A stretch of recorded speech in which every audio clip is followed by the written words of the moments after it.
ತತ್ವನ್ಯಾಸ ಮಂತ್ರಗಳಲ್ಲಿ ಹೃದಯದಲ್ಲಿ ಮಾಲಾಕಾರವಾಗಿ ಧರಿಸಬೇಕಾದಂತಹ 11 ಮಂತ್ರಗಳು, ಶಕ್ತಿ ಮತ್ತು ಮಾಯ, ಕಾಲ, ಇವುಗಳವರೆಗೆ 11 ಮಂತ್ರಗಳ ಅರ್ಥ ವಿವರಣೆ ನೋಡಿದ್ದೇವೆ. ಇವೆಲ್ಲ ಲಕ್ಷ್ಮಿ ಮತ್ತು ನಾರಾಯಣ ಇಬ್ಬರ ರೂಪಗಳು ಕೂಡ ಆಗಿವೆ.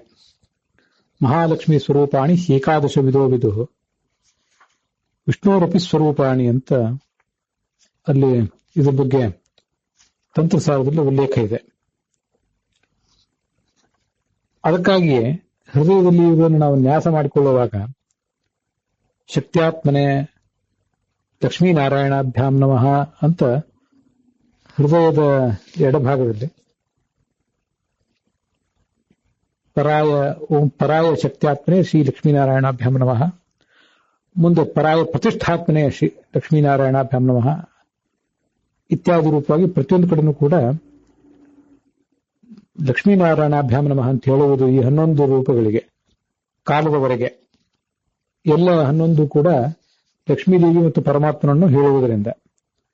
ಮುಂದೆ 12ನೇದಾಗಿಯ ಹೃದಯದಲ್ಲಿ ನಾವು ಧರಿಸಬೇಕಾದದ್ದು ಪರಾಯ ಪುರುಷಾತ್ಮನೆ ಬ್ರಹ್ಮವಾಯುಭ್ಯಾಂ ನಮಃ ಅಂತ. ಇದಕ್ಕೆ ಲಕ್ಷ್ಮಿ ಮತ್ತು ನಾರಾಯಣರು ಸಂಬಂಧಪಡುವುದಿಲ್ಲ. ಇಲ್ಲಿ ಕೇವಲ ಬ್ರಹ್ಮ ಮತ್ತು ವಾಯುಗಳಿಬ್ಬರು ಮಾತ್ರ ಸಂಬಂಧಿಸಿದ್ದಾರೆ.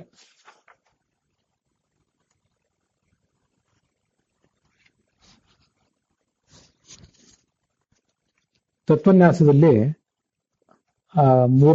ತಂತ್ರಸಾರದ 3ನೇ ಅಧ್ಯಾಯದ 131ನೇ ಶ್ಲೋಕದಲ್ಲಿ ಬ್ರಹ್ಮಾತು ಪುರುಷ ಸ್ಮೃತಃ, ಬ್ರಹ್ಮನೇ ಪುರುಷ ಅಂದ್ರೆ ಜೀವದ ಅಭಿಮಾನಿಯಾಗಿದ್ದಾನೆ, ಜೀವಕಲೆಯ ಅಭಿಮಾನಿಯಾಗಿದ್ದಾನೆ ಅಂತ ತಿಳ್ಕೊಳ್ಬೇಕು. ನಾವು ಅದನ್ನು ಈ ಹಿಂದೆ ನೋಡಿದ್ದೇವೆ. ಕಾಲ ಜೀವಗುಣಾದೀನ ಅಭಿಮಾನಿ ಚತುರ್ಮುಖ, ಕಾಲಕ್ಕೆ ಅಭಿಮಾನಿಯೂ ಆಗಿದ್ದಾನೆ ಚತುರ್ಮುಖ, ಮತ್ತೆ ಜೀವನ ಎಲ್ಲ ಗುಣಗಳಿಗೂ ಆತ ಅಭಿಮಾನಿಯಾಗಿದ್ದಾನೆ. ಕಾಲ ಜೀವಾಭಿಮಾನಿನ ರೂಪದ್ವಂದ್ವಿ ಚತುರ್ಮುಖ, 2 ರೂಪಗಳಿವೆ ಚತುರ್ಮುಖ ಬ್ರಹ್ಮನಿಗೆ, ಒಂದು ಕಾಲಾಭಿಮಾನಿಯಾದ ರೂಪ, ಮತ್ತೊಂದು ಜೀವಾಭಿಮಾನಿಯಾದ ರೂಪ. ಹೀಗೆ 2 ಉಲ್ಲೇಖಗಳು ಭಾಗವತ ತಾತ್ಪರ್ಯದಲ್ಲಿ ನಮಗೆ ಕಾಣಿಸುವಂಥವು. ಆದ್ರಿಂದ ಬ್ರಹ್ಮಾತು ಪುರುಷ ಸ್ಮೃತಃ ಅಂದ್ರೆ ಪುರುಷ ತತ್ವದ ಅಭಿಮಾನಿಯಾದವನು ಈ ಬ್ರಹ್ಮ ಅಂತ ಅದರ ಅರ್ಥ ನೋಡ್ಕೊಳ್ಬೇಕು. ಹಾಗಾದ್ರೆ ಪುರುಷ ಅಂದ್ರೆ ಏನು? ಪುರುಬ್ರಹ್ಮ ಗುಣಾಧಿಕ್ಯಾತ್ ಪ್ರಜ್ಞಾನಾತ್ ಪುರುಷ ಸ್ಮೃತಃ, ಪರಮಾತ್ಮನಿಗೆ ಪುರು ಅಂತ ಕರೀತಾರೆ. ಯಾಕಂದ್ರೆ ಗುಣಾಧಿಕನಾದ್ರಿಂದ, ಶ್ರೇಷ್ಠ ಗುಣನಾದ್ರಿಂದ ಅವನೇ ಪುರುಷ, ಅವನೇ ಪುರು ಆಗಿದ್ದಾನೆ. ಪರಮಾತ್ಮ ಪುರುಷ ಶಬ್ದಂದ್ರೂ ವಾಚ್ಯನಾಗಿದ್ದಾನೆ, ಆ ವಿಷಯ ಆ ಕಡೆ ಇರಲಿ. ಪುರು ಅಂದ್ರೆ ಪುರುಷ, ಅವನನ್ನ ಗೊತ್ತು ತಿಳ್ಕೊಳ್ಬೇಕಾದವನು ಈ ಪುರುಷ. ನಾವೆಲ್ಲರೂ ಕೂಡ ಪುರುಷರೇ, ಜೀವರೇ, ನಮ್ಮ ಶರೀರದ ಒಳಗಿದ್ದೇವೆ ಅನ್ನೋ ಅರ್ಥ ಪ್ರಸಿದ್ಧವಾದದ್ದು. ಪರಮಾತ್ಮನ ತಿಳ್ಕೊಳ್ಳುವ ಪ್ರಯತ್ನ ಮಾಡಬೇಕಾದವರು, ಅನ್ನೋ ಯೋಗ್ಯತಾನುಸಾರ ಮಾಡ್ತಾ ಇರುವಂತಹವರು.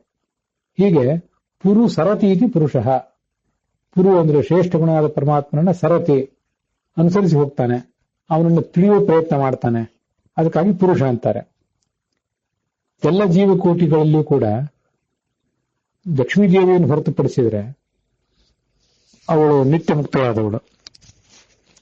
ಸಂಸಾರದಲ್ಲಿ ಬದ್ಧರಾಗಿದ್ದು ಮುಕ್ತಿಯ ಕಡೆಗೆ ಸಾಗಬೇಕಾದ ಜೀವರಲ್ಲಿ ಅತ್ಯಂತ ಶ್ರೇಷ್ಠ ಪುರುಷರು, ಗುಣಾಧಿಕನಾದ ಪರಮಾತ್ಮನನ್ನ ಹೆಚ್ಚು ತಿಳಿಯುವಂಥವ್ರು ಅಂದ್ರೆ ಚತುರ್ಮುಖ ಮತ್ತು ಮುಖ್ಯ ಪ್ರಾಣರೇ.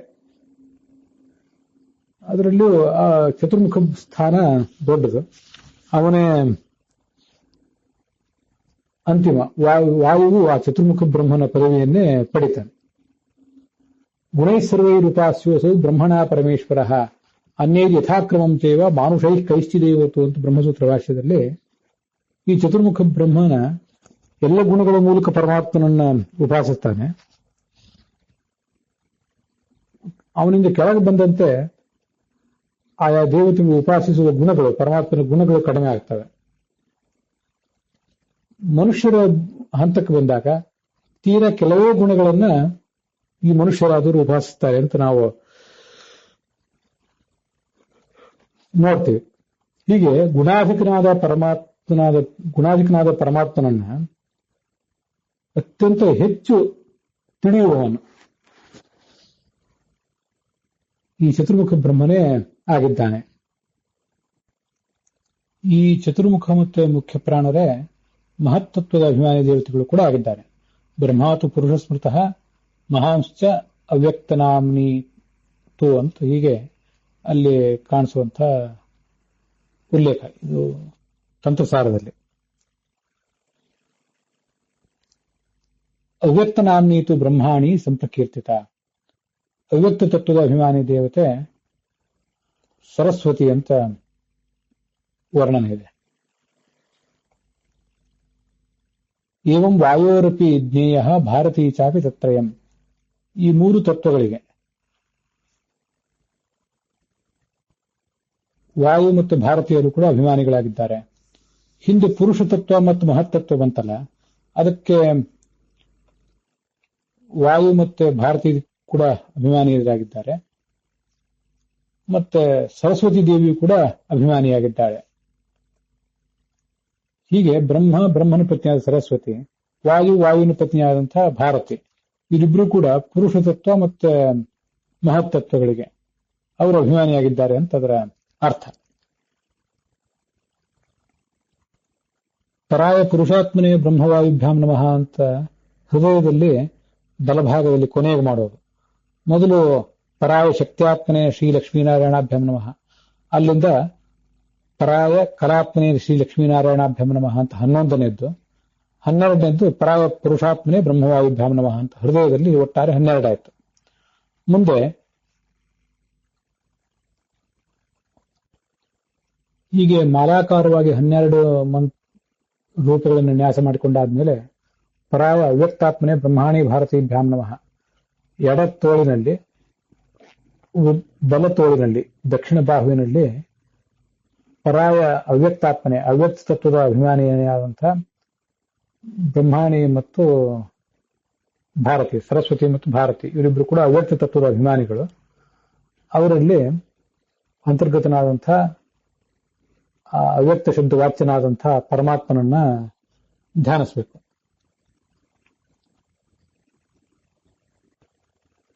ಅಲ್ಲಿ ಶ್ರೀಪತಿಯಾದಂತಹ ಶ್ರೀಪತಯೇ ಕೇಶವಾಯ ನಮಃ, ಶ್ರೀ ಎಂಬ ಹೆಸರುಳ್ಳಂತಹ ಲಕ್ಷ್ಮೀದೇವಿಗೆ ಪತಿಯಾದ ಕೇಶವ ಎಂಬ ರೂಪವನ್ನ ಆ ಬಲತೋಳಿನಲ್ಲಿ ಸರಸ್ವತಿ ಮತ್ತು ಭಾರತೀಯರಲ್ಲಿ ಧ್ಯಾನಿಸಬೇಕು. ಮುಂದೆ ಎಡತೋಳಿನಲ್ಲಿ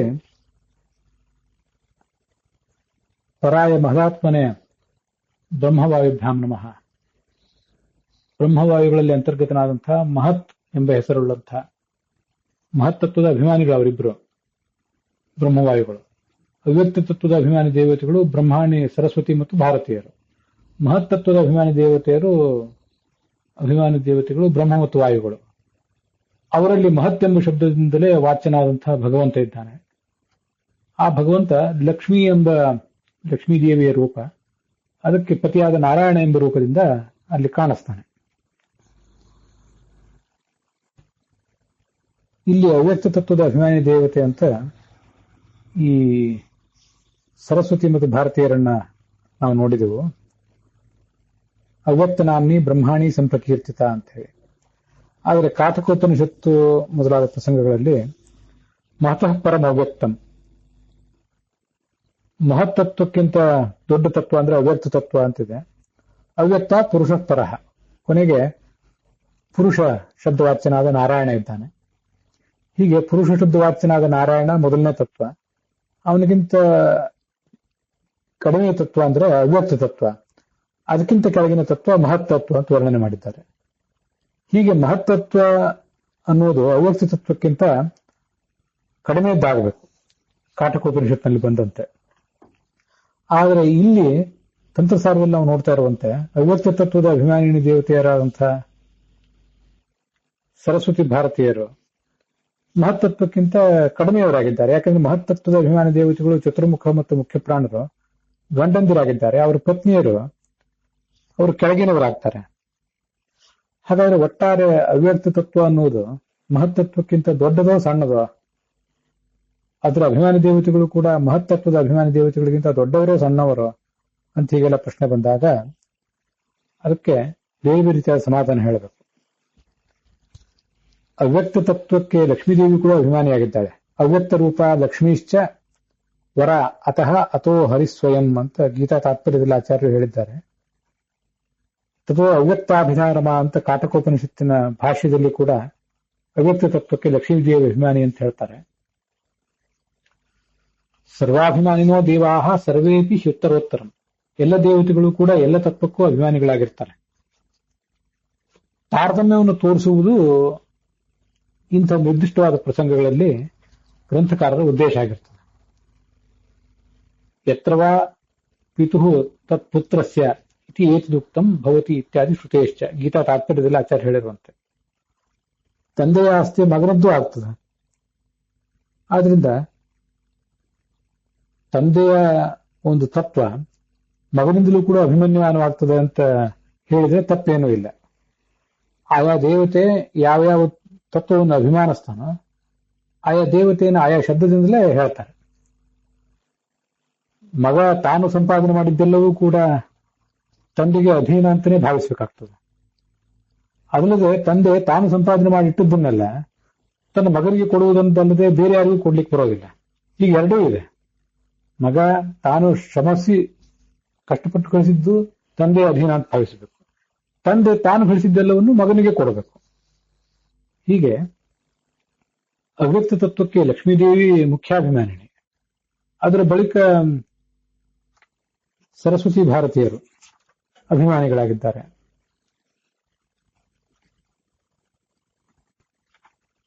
ಹೀಗೆ ಅವ್ಯಕ್ತ ತತ್ವದ ಅಭಿಮಾನಿನಿಯಾದಂತಹ ಲಕ್ಷ್ಮೀದೇವಿ ಪರಮಾತ್ಮನಿಗಿಂತ ಕಡಿಮೆಯವಳಾಗಿದ್ದಾಳೆ, ಮತ್ತೆ ಚತುರ್ಮುಖ ವಾಯುವಿಗಿಂತ ದೊಡ್ಡವಳಾಗಿದ್ದಾಳೆ. ಅವ್ಯಕ್ತ ತತ್ವದ ಮತ್ತಿಬ್ಬರು ಅಭಿಮಾನಿನಿಯರಾದಂತಹ ಸರಸ್ವತಿ ಭಾರತೀಯರು ತಮ್ಮ ಗಂಡಂದಿರಾದಂತಹ ಮುಖ್ಯಪ್ರಾಣ ಮತ್ತು ಚತುರ್ಮುಖರು ಮಹತ್ತತ್ವದ ಅಭಿಮಾನಿಗಳು ಅವರಿಗಿಂತ ಕಿರಿಯರಾಗಿದ್ದಾರೆ ಅಂತ ಹೀಗೆ ನಾವು ಅದನ್ನ ಭಾವಿಸಬೇಕು. ಅವ್ಯಕ್ತ ಅನ್ನುವ ಶಬ್ದದ ಅರ್ಥ ಏನು? ಲಕ್ಷ್ಮಿ ಈ ಪ್ರಕೃತಿಯನ್ನ ವ್ಯಕ್ತ, ಅವ್ಯಕ್ತ, ವ್ಯಕ್ತಾವ್ಯಕ್ತ ಅಂತ ಈಗೆಲ್ಲ ಶಬ್ದದಿಂದ ಹೇಳ್ತಾರೆ. ಅಸರ್ಗ ಕೇವಲ ಅವ್ಯಕ್ತ, ಸೃಷ್ಟಿ ಮಾಡದೇ ಇರುವಾಗ ಅವಳು ಕೇವಲ ಅವ್ಯಕ್ತಳು, ಇನ್ನು ವ್ಯಕ್ತ ಅಂದ್ರೆ ಪ್ರಕಟವಾಗಿಲ್ಲ ಅಂತ ಅರ್ಥ. ಶಿಶುಕ್ಷುಡು ಉಭಯಾತ್ಮಿಕ, ಸೃಷ್ಟಿ ಮಾಡಬೇಕು ಅಂತ ಬಯಸಿದಾಗ ವ್ಯಕ್ತವೂ ಹೌದು ಅವ್ಯಕ್ತಳೂ ಹೌದು. ವ್ಯಕ್ತ ಇವ ಕಾರ್ಯರೂಪ ಆತು. ಸೃಷ್ಟಿ ಮಾಡಿ ಆದ್ಮೇಲೆ ಆ ಲಕ್ಷ್ಮೀದೇವಿಗೆ ವ್ಯಕ್ತ ಅಂತ ಮಾತ್ರ ಹೆಸರು. ಹೀಗೆ ಅವ್ಯಕ್ತ ಅಂದ್ರೆ ಸೃಷ್ಟಿ ಮಾಡೋಕ್ಕಿಂತ ಮುಂಚೆ ಅವಳು ಅವ್ಯಕ್ತವಾಗಿರ್ತಾಳೆ ಅಂತ ಅದರ ತಾತ್ಪರ್ಯ. ಪ್ರಕೃತಿ ತ್ರಿವಿಧ ಮತ. ಹೀಗೆ ಆ ಪ್ರಕೃತಿ ಎಂಬುದು 3 ವಿಧವಾಗಿದೆ. ಇದು ಭಾಗವತ ತಾತ್ಪರ್ಯದ ಉಲ್ಲೇಖ. ಕಾರ್ಯತಸ್ಸ ಪ್ರಧಾನತ್ವ ಪ್ರಧಾನ ಮಿತಿ ಕೀರ್ತ್ಯತೆ. ಅವಳಿಗೆ ಪ್ರಧಾನ ಅನ್ನೋ ಹೆಸರಿನ ಶಬ್ದದಿಂದ ವಾಚ್ಯತ್ವನೂ ಕೂಡ ಇದೆ. ಯಾಕಂದ್ರೆ ತನ್ನಿಂದ ಹುಟ್ಟುವ ಈ ಜಗತ್ತೆಂಬ ಕಾರ್ಯಕ್ಕಿಂತ ಆಕೆ ಪ್ರಧಾನವಾಗಿರುವುದರಿಂದ. ಹೀಗೆ ಪರಮಾತ್ಮನೂ ಕೂಡ ಅವ್ಯಕ್ತನೇ ಆಗಿದ್ದಾನೆ. ಗೀತಾ ತಾತ್ಪರ್ಯ 13ನೇ ಅಧ್ಯಾಯದಲ್ಲಿ ಸಾಹಿ ನ ವ್ಯಜ್ಯತೆ, ಅವಳು ಸುಲಭವಾಗಿ ವ್ಯಕ್ತಳಾಗುವುದಿಲ್ಲ, ಅದಕ್ಕಾಗಿ ಅವಳನ್ನ ಅವ್ಯಕ್ತ ಎಂಬ ಶಬ್ದದಿಂದ ವ್ಯವಹರಿಸ್ತಾರೆ. ಅವಳನ್ನೇ ಕ್ಷೇತ್ರ ಅಂತ ಕೂಡ ಹೇಳ್ತಾರೆ. ಯಾಕಂದ್ರೆ ವಿಷ್ಣು ಕ್ಷೇತಿ ಅತ್ರ. ಕ್ಷೇತಿ ಅಂದ್ರೆ ಕ್ಷೀ ನಿವಾಸಗತ್ಯೋ, ಪರಮಾತ್ಮ ಎಲ್ಲಿ ವಾಸ ಮಾಡ್ತಾನೋ ಅಂತ ಒಂದು ಪರಮಾತ್ಮನ ಸನ್ನಿಧಾನ ಪಾತ್ರವಾದಂತಹ ತತ್ವ ಅವಳು. ಜೀವೋತ್ತಮ ಅಂತನೂ ಅವಳನ್ನು ಕರೀತಾರೆ. ಜೀವೋತ್ತಮಾಚ ತೇನೈತಿ ಶಬ್ದೈ ಏಕಾ ಅಭಿನೀಯತೆ.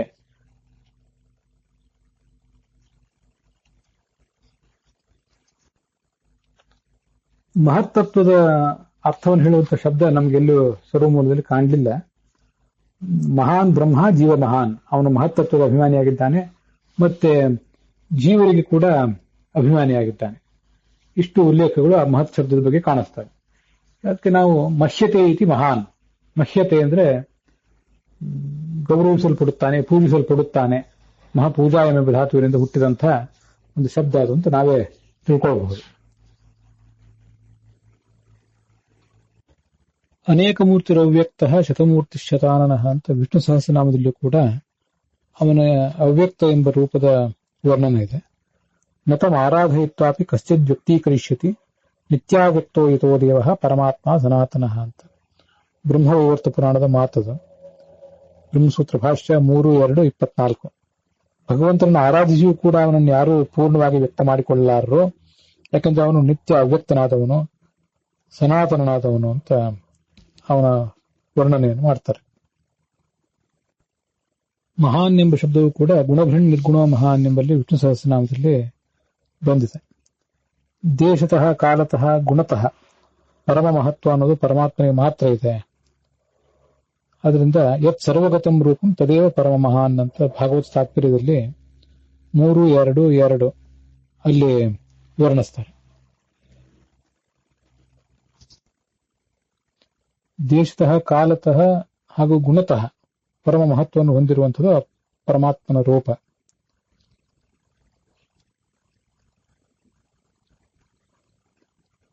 ಹೀಗೆ ಸರ್ವತ್ರ ವ್ಯಾಪ್ತವಾದ ರೂಪವೇ ತದೇವ ಪರಮ ಮಹಾನ್ ಅಂತ ಇದು ಅವ್ಯಕ್ತ ಮತ್ತು ಮಹತ್ ಎಂಬ ಶಬ್ದಗಳ ಅರ್ಥ ವಿವರವನ್ನು ನಾವು ನೋಡಿದ್ದೀವಿ.